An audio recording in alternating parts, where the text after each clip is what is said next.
The star of Beverly Hillbillies, Donna Douglas had one pretty strange life.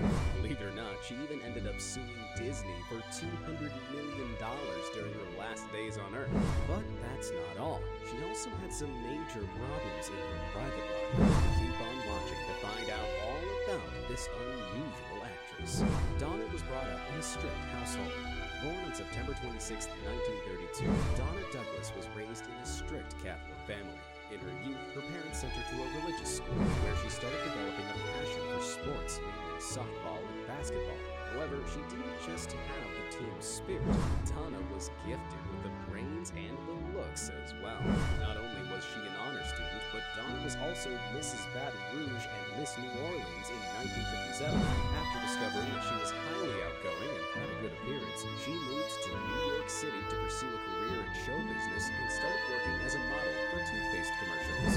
Douglas was soon featured as the Billboard Girl on NBC's The Steve Allen and the Writers Girl on NBC's The Perry Como Show during the late 1950s. These and other television appearances led New York newspaper reporters and photographers to award her the Miss Byline crown. Douglas also appeared in a 1958 episode of The Phil Silver Show. Hal B. Wallace casted her in the role of Marjorie Byrd in the 1959 drama movie Career, starring Dean Martin, Anthony Franchosa, and Shirley MacLaine, after he saw Donna on the Sullivan episode. This was later followed by a small role as a secretary in the comedy romance Lover Come Back, starring Rock Hudson and Doris Day, and another small role in the musical comedy Little Abner. Despite her TV appearances, Donna was irrelevant before the Beverly Hillbillies. She made numerous television appearances in the late 1950s and early 1960s, including the Twilight Zone episode Eye of the Beholder. Donna also played Barbara Simmons in 4 episodes of the CBS detective series Checkmate in 1961. Her other credits included The Adventures of Ozzie and Harriet, U.S. Marshal Tightrope, Adam 12, Bachelor Father, and Route 66. But even though Douglas was an attractive actress in the 1960s, she was still irrelevant in showbiz. This was up until she was chosen among hundreds of young actresses to work on the Beverly Hillbillies. The series ran for a total of 9 seasons, starting in 1962 and ending in 1971. After Beverly Hillbillies became one of the greatest situation comedies of all time, Douglas gained extreme popularity for her performance as Ellen Clapton. In the 60s, the actress was one of the biggest stars on television. From all the hit shows back then, the Beverly Hillbillies was considered the top show in America for 2 years and hugely popular for all of its seasons. During that time, Donna only made one feature film, an epic musical with Elvis, which allowed him to flex his comedic skills and showed a new side of the rock and roll star. The film proved popular, but it didn't make much of a difference to advance Douglas's career on the big screens. Rumors of her and Elvis Presley dating were spreading all around showbiz. Donna Douglas and Elvis Presley made Frankie and Johnny together, and sparks were flying on set. But the 2 stars also shared a deeper connection, which Elvis couldn't find at home. Frankie and Johnny were an unusual choice for Elvis. The lavish historical movie was set on a Mississippi riverboat, with the singer and Donna playing the title character.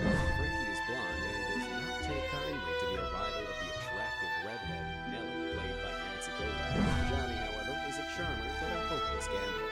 The whole plot revolves around a gypsy prediction that a woman with red hair will bring him a lucky millions. The film is a series of misunderstandings and mishaps, shoehorned into musical numbers that unusually stay away from Elvis's core sound.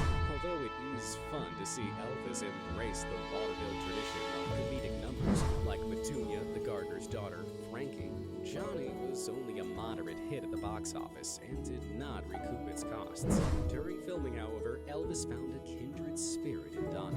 His friend and hairdresser Larry Geller later said that several people thought sparks were flying. The 2 stars would spend all their breaks huddled together in deep conversation, but this wasn't one of Elvis's typical on-set flirtations. He had found someone who shared something deeply important to him that he couldn't find at home. Keller was also Elvis's spiritual advisor and is credited with introducing the star to Eastern philosophies beyond his childhood Christianity.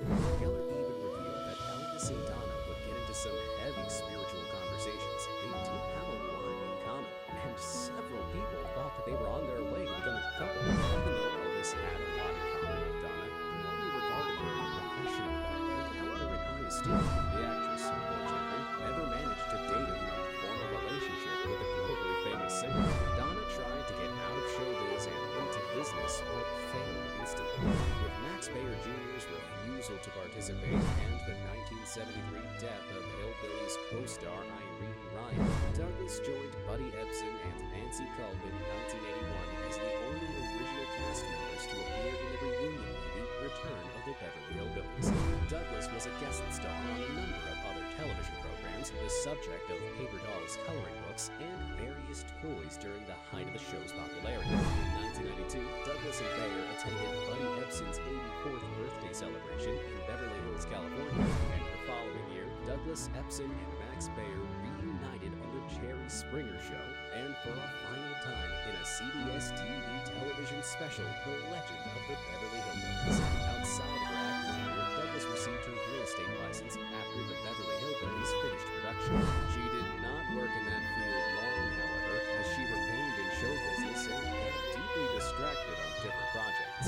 In the later years, the actress began to speak at church groups, youth groups, schools, and colleges across the United States and frequently performed as a gospel singer. One focus of her charity work was speaking in support of various Christian children's homes, mostly in the South of the United States. Meanwhile, she appeared at conventions and trade affairs, as well as recorded several gospel albums.